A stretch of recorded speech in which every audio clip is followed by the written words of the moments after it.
열왕기하 15장 13절에서 26절까지입니다.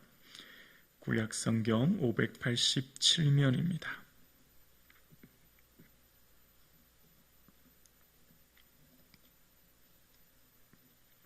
열왕기하 15장 13절에서 26절 말씀입니다.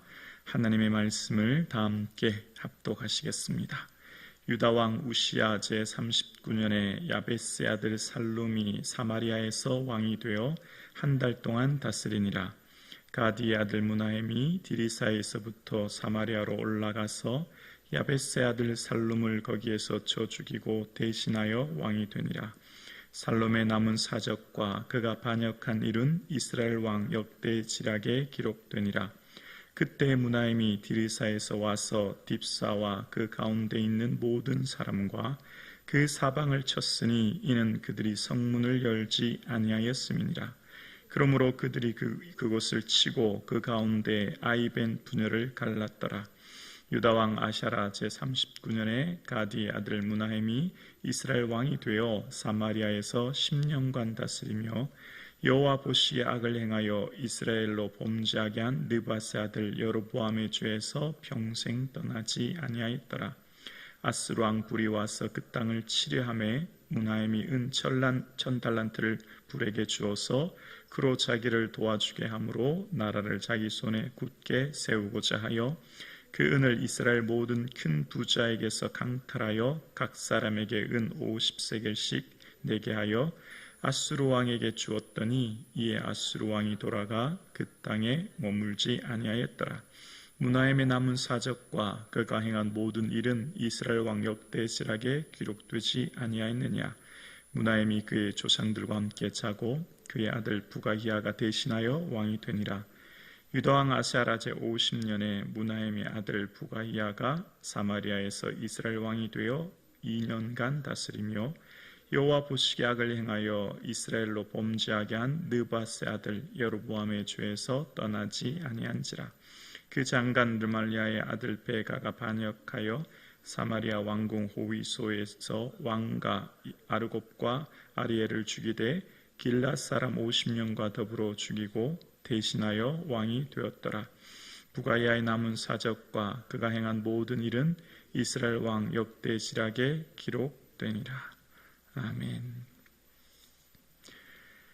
너는 내일 일을 자랑하지 말라. 하루 동안에 무슨 일이 일어날지 내가 알 수 없음이니라. 하나님은 우리에게 말씀하셨습니다. 우리는 내일 일을 결코 알 수 없는 미약한 존재입니다. 오직 하나님만 우리의 미래를 알고 계시며 그래서 우리는 오직 하나님만 의지하며 살아갑니다. 우리가 만약 내일 일을 알았다면 우리의 삶의 모든 선택과 결정이 어리석게 선택하지 않았을 거예요. 오늘 본문은 세 명의 왕에 대한 이야기가 기록되지요.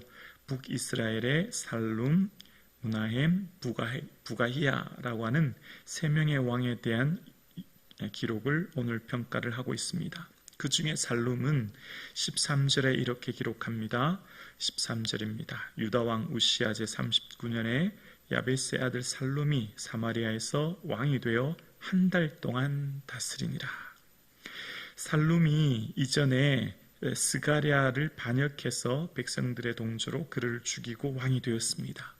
그런데 살룸은 왕이 된 지 한 달 만에 그는 권좌에서 내려오게 되고 무나헴의 반역으로 인해 그의 삶을 마감하게 돼요. 만약 살룸이 자기가 왕이 되는 후에 한 달밖에 통치 못하고 뿐만 아니라 한 달 후에 죽게 된다는 것을 알고 있었다면 그는 반역을 하고 왕위에 오르지도 않았을 겁니다. 여러분 기억나시죠? 이전에 시므리는 이 엘라를 반역해서 그 아버지 바사의 아는 그 집안 족속, 그 남자들, 그 친족, 심지어는 친구들까지 한 사람도 남기지 않았다라고 이야기해요. 모조리 다 멸절합니다. 그리고 왕위에 올랐는데 어떻게 되죠? 딱 7일, 일주일간 왕위에 오르는 겁니다. 그래서 백성들이 그 뒤에 오므리를 왕으로 세우게 되고 그 시므리는 왕궁에서 불을 질러서 죽게 되는 아주 끔찍한 일이 일어나요.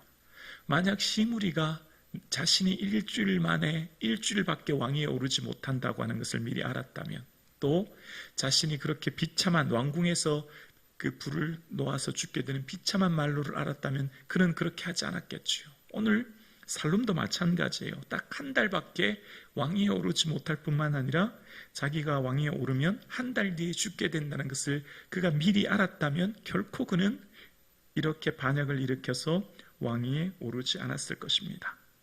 잠언 20장 24절에 우리에게 이렇게 말씀하는데요. 잠언 20장 24절입니다. 우리 함께 고백할까요? 사람의 걸음은 여호와로 말미암나니 사람이 어찌 자기의 길을 알 수 있으랴. 우리의 모든 길은 오직 하나님께서 인도하셔야만 걸어갈 수 있는 것이죠. 우리는 내일 길을 알 수 없어요. 여호와여 내가 알거니와 사람의 길이 자신에게 있지 아니하며 걸음을 지도함이 걷는 자에게 있지 아니함이니라. 우리의 모든 길은 걸음은 오직 여호와로 말미암는 것입니다. 하나님이 우리를 인도하셔야 되는 거예요. 우리가 어찌할 수 있는 게 아니지요. 그런데 사람은 교만해요. 어떻게 교만하죠? 마치 자신은 천년만년 살 것처럼 착각하며 살아요. 마치 내 인생은 여기에서 영원토록 살 것 같고, 살룸도 그렇게 하지 않았겠습니까? 살룸은 아마 평생토록 왕이 있을 거라 생각하고 반역을 일으키고 왕이 되었을 거예요. 그러나 그는 안타깝게도 한 달 만에 그는 죽음을 맞게 된 것이죠. 지금부터 이 북이스라엘의 시계가 엄청 빨리 흘러가요. 마치 시한폭탄처럼 흘러갑니다. 지금 오늘 등장하는 이 살룸, 무나헴, 부가이아가 지나고 나면 두 사람 왕밖에 남지 않습니다. 베가와 호세아. 그리고 이스라엘은 멸망하게 돼요. 아수르 왕의 공격에 인해서 북이스라엘은 사라집니다. 참 안타깝습니다. 지금 하나님의 시간표가 점점 임계점에 다르고 있습니다. 점점 임계점에 하나님의 심판의 때가 다가오고 있어요. 그런데 지금 북이스라엘의 왕들은 기록된 것을 보면 여로보암의 죄를 떠나지 않고 있어요. 너무너무 안타까워요. 지금 이 세 명의 왕들의 모습 계속 반복되는 것이 여로보암의 죄에서 떠나지 않았다고 이야기합니다. 하나님의 안타까움, 하나님의 인내의 한계를 다가오면서 심판의 때가 다가오는데 그 때를 지금 바라보지 못하고 있는 겁니다. 하나님의 시간과 그 때가 있음을 이 이스라엘 왕들이 지금 보지 못하는 안타까움이 있는 것이지요. 자, 그런 상황 가운데 이제 14절입니다. 반역이 일어나죠. 가디의 아들 무나임이 디르사에서부터 사마리아로 올라가서 야베스의 아들 살룸을 거기서 쳐 죽이고 대신하여 왕이 되니라. 15절이요. 살룸의 남은 사적과 그가 반역한 일은 이스라엘 왕 역대지락에 기록되니라. 16절입니다. 그때 무나임이 디르사에서 와서 딥사와 그 가운데 있는 모든 사람과 그 사방을 쳤으니 이는 그들이 성문을 열지 아니하였음이니라. 그러므로 그들이 그곳을 치고 그 가운데 아이벤 분열을 갈랐더라. 너무나 끔찍한 일이 일어나는데요. 그 다음 무나헴이 반역하여서 다시 왕이 되는데 남아있는 잔당을 소탕하는데, 지금 디르사는 과거 사마리아의 수도이거든요. 거기서 정치적인 기반을 마련한 무나헴이 딥사는 가장 남쪽 끝에 있는 성읍인데 그곳까지 가서 이제 남아있는 이 살룸의 잔당을 소탕하려고 하는데 그 사람들이 문을 열지 않습니다. 아직까지 이 무나헴에 동조하지 않는 거예요. 그래서 문을 열지 않아서 어떻게 했다고요? 아이벤 분열을 갈랐대요. 어떻게 이런 일이 있을 수 있겠습니까? 너무 끔찍한 일이 일어나는 겁니다. 하나님 보시기에 정말 있어서는 안 되는 엄청난 비극이 지금 일어나고 있는 겁니다. 그럼에도 불구하고 또 이 무나헴의 통치 기간은 10년이었는데 18절에 보면 이런 왕에 대한 평가가 나옵니다. 18절에 여호와 보시기에 악을 행하여 이스라엘로 범죄하게 한 느밧의 아들 여로보암의 죄에서 어떻게 해요? 평생 떠나지 아니하였더라. 평생이요. 단 한 번도 의로운 길로 오지 않았다는 겁니다. 평생 그의 삶의 모든 생활 동안 여로보암의 죄는 뭐죠? 금송아지를 세워놓고 이것이 우리를 애굽에서 인도했는 신이다 라고 하면서 섬겼던 우상 숭배의 모습이에요.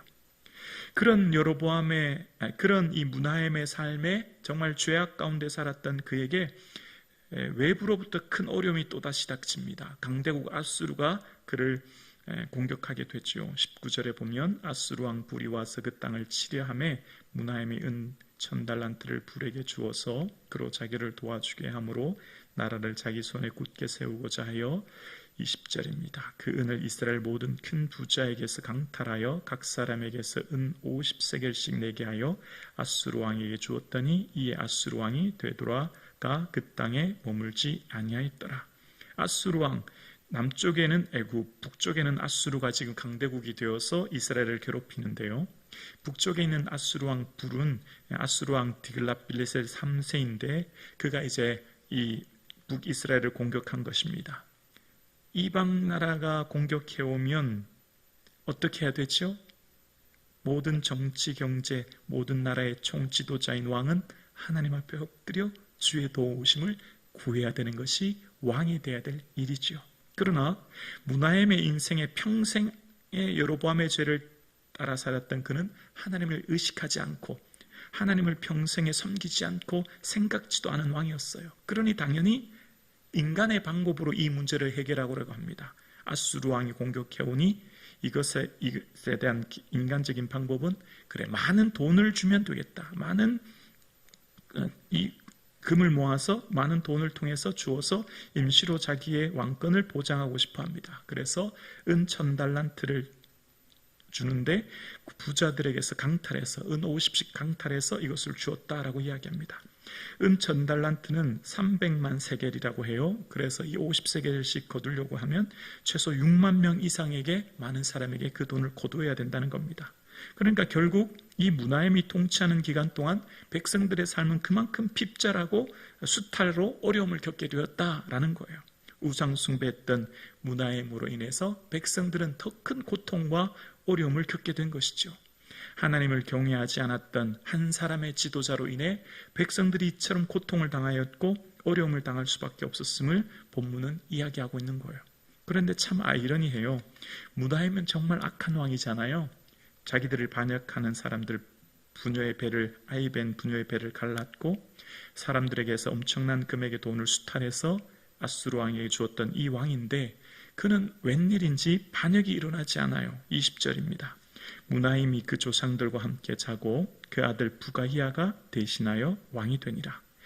당연히 므나헴은 정말 악한 왕이면 이 역시 반역이 일어나서 그가 무슨 죽음을 당해야 될 텐데 그는 그렇게 반역으로 임종을 맞지 않는 아이러니한 모습을 보게 됩니다. 여러분 우리가 이 땅을 살아갈 때 이 세상의 모든 사람들의 평가와 하나님의 평가가 다를 수 있음을 기억해야 됩니다. 이 세상에 일어나는 일들이 하나님께서 보시는 이 선함과 사람들이 보는 선함의 평가가 다르다는 것을 알 수 있어요.